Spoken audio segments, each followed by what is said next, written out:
ఓం నమ శివాయ. శ్రీశైల మల్లికార్జున మేడారం సమ్మక్క సారక చెలుకూరు బాలాజీ స్వామి. ఓం నమ శివాయ.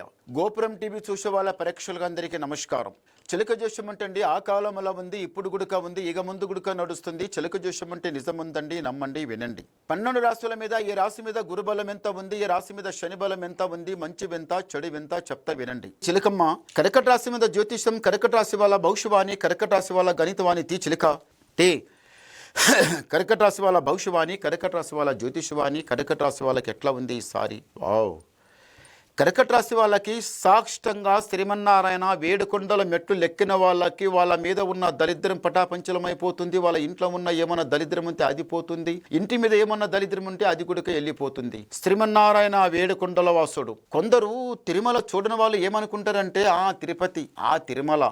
ఏమో అట్లా కాదండి. ఒక్కసారి తిరుమల చూసిరండి, చూడని వాళ్ళు అర్థమవుతుంది. సామాన్య మాట కాదు, సాక్షితంగా వైకుంఠ వాసుడు మహాదేవుడు. ఆయన ఒక్కసారి కళ్ళారా చూస్తే మీ నెత్తి మీద ఉన్న దరిద్రమే కాదు, నీ ఇంట్లో ఉన్న దరిద్రం దెంకపోతుంది, మళ్ళీ రాదు. అంతటి మహాదేవుడు వైకుంఠ వాసుడు శ్రీమన్నారాయణ ఏడు కొండల వాసుడు వెంకట పరమాత్ముడు. చాలా గొప్ప విషయం. ఒక్కసారి దర్శనం చేసుకుని రండి, చాలా మంచి జరుగుతుంది. 7 కొండల దర్శనం చేసుకుంటే అమ్మవారు మహాలక్ష్మి. కర్కట రాశి వాళ్లకు ఈ మహాలక్ష్మి ఎట్లా ఉంటదంటే చాలా గలగలలేక మంచిగా ఇంట్లంతా మంచిగా లక్ష్మి కూడుతూనే ఉంటది. ఇంతవరకు ఎలా వచ్చినా పైసా అలాగే పోవడం, బరకతు ఉండకపోవడం, మనసు శాంత లేకపోవడం, ఏదో చేస్తుంటే ఏదో కావడం, ఒకటి చేస్తే ఒకటి కావడం, ఇంట్లోకెళ్ళి ఒకటి అనుకుంటే ఆడ బయట పోతే ఏదో అయి మనసు నారాజు అయి పని కాలేదు కదా, ఆ పని కాలేదు కదా. భార్య బిడ్డలు అడిగితే, పెద్దలు అడిగితే అమ్మ పోయి వచ్చినా ఆ పని కాలేదు, మళ్ళీ చూద్దామన్నారు, మళ్ళీ చేస్తా. ఇలా పోవడం రావడం, పని కాకపోవడం, మనసు బాధపడడం. ఏమాయరా, ఎట్లాయరా, ఎట్లా అని చాలా బాధపడడం. ఎట్లా బాధపడతారంటే మీ మనసు చాలా అలా బాధపడకండి. భగవంతుడు అనేవాడు ఉన్నాడు. అందు గురించి ఈ శ్రీమన్నారాయణ వేడుకొండల వాసుడు మెట్లు లెక్కిరాండి, బాగుంటుంది. ఈ రాశి వాళ్లకు కోరికలు చాలా పెద్దగా ఉన్నాయి కదా, అవన్నీ జరుగుతుంది. నిదానం, తొందరవద్దు. ఇంటి లోపల ఆగిపోయిన పనులు ఈసారి తప్పనిసరి అవుతుంది. మీ ఇంటి లోపల బరకత్ గుడక కలుగుతుంది, లాభం అవుతుంది, మనసు శాంతం అవుతుంది. ఇంట్లో పోయి కారు రొట్టె తిన్న అమృతం తిన్నట్టు అవుతుంది. ఇంటి లోపల అంతా కలిసి వస్తుంది, జయం జరుగుతుంది. మంచి పర్వాలేదు. ఈ రాశి వాళ్ళకి మళ్ళొకటి ఏముందంటే, ఇంతవరకు గాలు కాడి దారిద్రం సతాయిచ్చి నేలగా పడేసి అది 2 కాళ్ళు తీసి బండ కొడితే ఎట్లా రామామని అనుకుంటారో మీకు అట్లా అయిపోయింది. రామా అనుకున్నారు మీరు. ఏమాయరా ఈ గతి, ఏమాయరా మా అదృష్టం, అందరిది ఒక లెక్క అయితే మాలిదే ఒక లెక్క అయ్యి కదామని మీరు చాలా బాధపడ్డారు, చాలా కష్టపడ్డారు, చాలా నష్టపోయారు. ఇంతవరకు పడ్డ బాధ చాలా ఒక విధంగా కాదు, 4 విధంగా మీరు ఇంతవరకు చాలా కష్టపోయారు. అలాగే ఎప్పుడు అట్లే కష్టం ఉండదు. కొన్ని రోజులు ఎలుగు, కొన్ని రోజులు చీకటి, 15 రోజులు అమాష, 15 రోజులు పుణ్యం. ఎప్పుడు చీకటి ఉండదు, ఎప్పుడు ఎలుగు ఉండదు. వచ్చిన దరిద్రం పోయింది, మళ్ళీ రాకుండా చూసుకోండి. అంటే రాకుండా చూడాలంటే ఏం చేయాలి? దానికి కష్టపడాలి. రాత్రి అనకుండా పగలనకుండా కష్టపడి పైసక పైసా కూడపెట్టి వెనక జమ చేసి పెడితే ఆ పైసా కాదు, పైసాకి పరమాత్మ అన్నారు. మనం పైసలు అంటాం కాదు, ఆయన పరమాత్ముడు దేవుడు ఉన్నాడు. సాక్షితంగా ఆ దేవుడు. మరి ఇప్పుడు ఆపద సంపద పెడితే ఎవరు కాపాడతారు? ఆ పైసా ఉంటేనే కాపాడుతుంది. అదే ఆ పరమాత్ముడే కాపాడినట్టు. అలా చేయండి, చాలా బాగుంటుంది.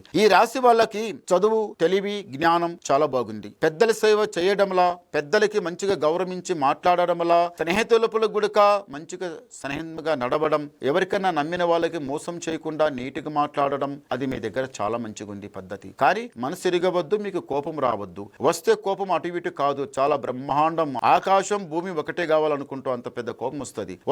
కోపం వచ్చినప్పుడు గుడక ఎదుట ఉన్న వాళ్ళు మళ్ళీ కోపం పడితే మీరు మంచిగా ఆలోచిస్తారు. నాకు కోపం వచ్చింది, వాళ్ళ గుడక కోపం వచ్చింది, ఇప్పుడు ఏం అనవద్దు, మరి ఏం చేస్తారు? వచ్చిన కోపం గుడక దిగమింగి నిదానం పట్టి ఆలస్యం కాకుండా నిదానంగా ఉంటారు. ఎదుట ఉన్న వాళ్ళ కోపం దిగిపోయిన తర్వాత అప్పుడు మీరు ఏ విధంగా మాట్లాడాలో ఆ విధంగా మాట్లాడతారు. ఏమిరా కళ్ళు నెత్తికి లెక్కినా ఏ విధంగా మాట్లాడుతున్నావు అమ్మా, నువ్వు ఏ విధంగా చేస్తున్నావు రా అని మంచిగా గట్టిగా మాట్లాడతారు. అప్పుడు భయపడరు. అందుకే తెలివి ఉన్నవాడు ఎప్పుడు బురదల పడ్డట్టు పని చేయడు, బురదల పడ్డట్టు మాట్లాడాడు, అడ్డం తిడ్డం మాట్లాడాడు. తెలివి ఉన్నవాడు ఏం చేస్తారంటే మంచిగా ఆలోచించి మాట్లాడతారు. ఎందు గురించి ఈయన మాట్లాడితే గుడక మాటల సత్యం ఉంది, నిజం ఉంది అని ఎదుట ఉన్న వారికి మీకు మంచిగా నమ్ముతాడు. నమ్మింది నమ్మినట్టే ఉంటది, ఏం పర్వాలేదు. పెద్దల సేవ చేసేది ఉంది, మంచి పేరు సంపాదించుకునేది ఉంది. దారిద్ర గడియ మంచిగా సతాయిచ్చింది, ఇప్పుడు పోయింది, ఇప్పుడు ఏం పర్వాలేదు. తొందరపడకండి, నిదానం చేయండి. ఆ 7 కొండల వాసునికి మాత్రం తప్పనిసరి మీరు దర్శనం చేసుకోవాలి.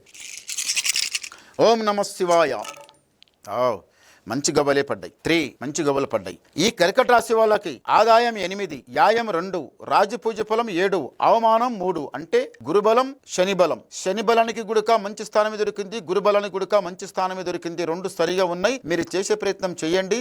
నా అంతా నీకు మంచి జరుగుతుంది, చెడు జరిగేది ఏమీ లేదు. ఏమంటే మాత్రం తొందరపడకుండా నిదానం చేయండి, ఆ దేవ దర్శనం చేయండి, చాలా బాగుంటుంది. మళ్ళీ దీనికి ఏమన్నా డౌట్లు ఉంటే, ఏమన్నా అడగాలనుకుంటే నాకు ఫోన్ ద్వారా మాట్లాడండి. మీ డౌట్ క్లియర్ చేసేస్తా, మొత్తం చెప్పేస్తా. నమస్కారం. ఓం